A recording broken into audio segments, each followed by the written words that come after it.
misogynists are disgusting whether they're in Afghanistan or a swanky London studio. Am I a misogynist? Am I? I don't think first of the things she said, I don't even truly believe. If you're prepared to listen to me, I'll explain to you exactly why she's completely and utterly wrong.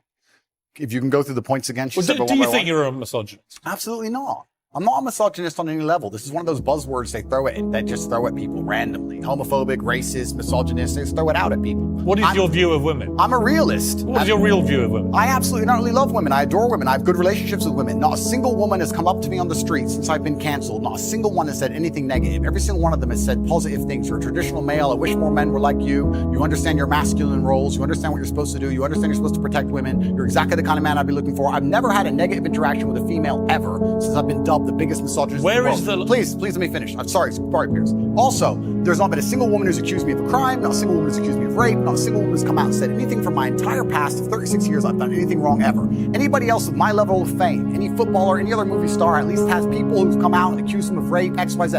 I have no woman who's come out and ever said I've hurt her, no woman who's come out and ever said I've done damage to her or been horrible to her. Everybody who ever interacted with me has said I've been a nice person. All of them. So this random Twitter nobody who seems to know so much is full of... All right, you've responded to her tweet. Yeah, where is the line for you between masculinity, which I will always defend, which I agree with, I think a lot of women like men to be masculine, and what has become known as toxic masculinity? And the reason I ask you is that you are engaged in that debate with men all the time.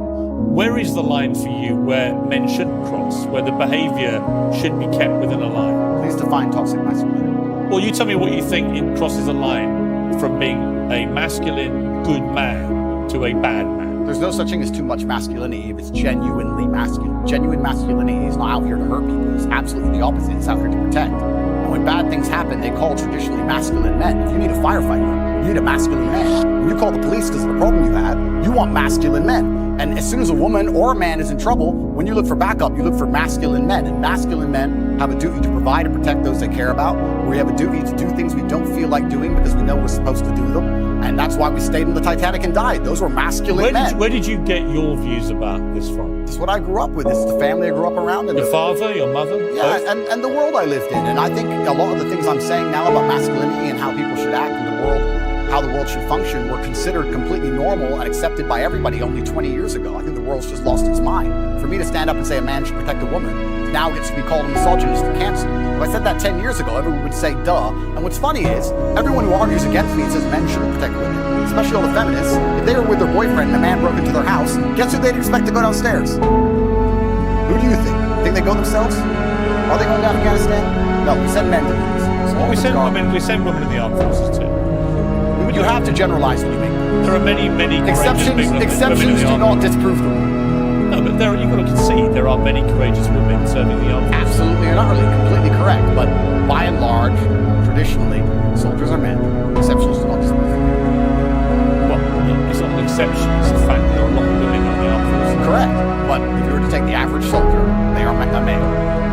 If you're allowed to say who's a male, because nowadays I'm assuming their gender, I apologize. If you were to take the average soldier, they're a male, which means that exceptions are the female soldiers because there's a lower percentage of a lower probability. Exceptions do not disprove the rule. Men do fight.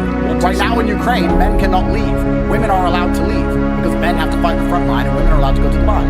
That is how it is. What do you say to young men who come to you for advice and feel lost and don't really know where they fit into society? I say that life as a man is exceptionally difficult. I say the most beautiful and the most terrifying thing about being a man is you're born without value. Society doesn't care about you. You're only going to be cared about based on how useful you are. You have the chance to build yourself up and become a superhero if you're prepared to do the hard work and be lifting enough to never quit. But if you're going to stand around and wait for a handout, nobody's going to ever respect you. And I think that a lot of people have forgotten about how difficult and how competitive it is as a man. We're always in constant competition with each other. And it's your duty as a man to stand up and say, I want to be as important and strong and good-hearted and God-fearing as possible, and I need to work hard to achieve those things. Dame Sheila Hancock says we've become too over-emotional as a society, crying too much about everything.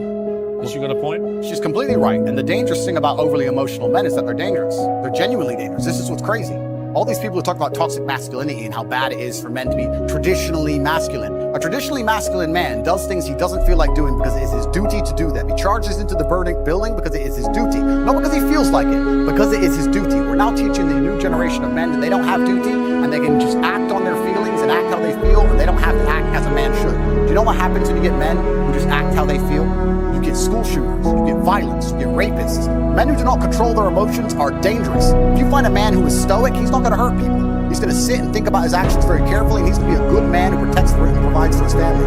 You find a man who just acts out on impulse and does whatever he feels like, you're going to find a dangerous man. Sit here telling men to cry more and act with their feelings, and it's okay to feel this way, that way, etc., and have no self-control. That is why we have the problems we have in the world. Absolutely not wrong. So when they talk about toxic masculinity, they have it completely inversed on its head, completely not wrong. We need to be teaching stoicism. We need to be teaching young men to understand that the world is very, very difficult. It's hard to be a man. You're going to feel bad sometimes. You just suck it up and perform anyway. Don't just sit there and cry your eyes out and blame other people. Tough being a woman too. It's certainly tough being a woman, but I'm not a woman, so a lot of the issues I don't understand. I'm a man. You can feel empathy. I feel empathy, certainly, but I do not understand their issues. So a lot of men come up to me and they lie. I've got to say, a lot of women, spoken to, don't admit they think you're misogyny. They think when they hear you not commit to saying Taliban shouldn't be banning women from university education, why can't he just say that's wrong? Well, firstly, that's not my experience. My experience is absolutely much opposite of that. Secondly, it's because it's a moral point I'm making. My moral point is I speak on things I understand. I speak on experiences I've had. Would you believe in equality? I speak on, yes. I speak on, sure. I speak on subjects I know intimately. I do not feel qualified. I'm a realist, and I do not feel qualified to sit and discuss the gender laws in Afghanistan. I have not been to Afghanistan. I have not researched the subject thoroughly. I am not going to sit here and say how the Taliban should be running their country. It's nothing to do with me. I find it quite flattering, Piers, that although, I understand I'm monumentally influential, most Google man on earth, etc., I find it very flattering that you think I have some kind of control over the domestic policy of Afghanistan. But I assure you I don't. I don't. No, so I'm not asking you to have a view on having influence on the domestic policy. I'm sure the Taliban couldn't give a stuff what either of us say about it. It's just curious to me that it's an easy win for you to make women think you're not anti them, to say that when they're not given equality, as the women in Afghanistan clearly are not, because they're not allowed to go to university now, as of today, that is clearly unequal, unfair. We should all be able to agree that that is wrong. Well, certainly as a realist. Even you, tough guy, Andrew. It's not tough guy. I am a professional. As a professional, I can state that yes, it is not equal. Yes, it is not fair. That is obvious for anybody. I'm not saying those things are not true. What I'm saying is it's nothing to do with me. Right.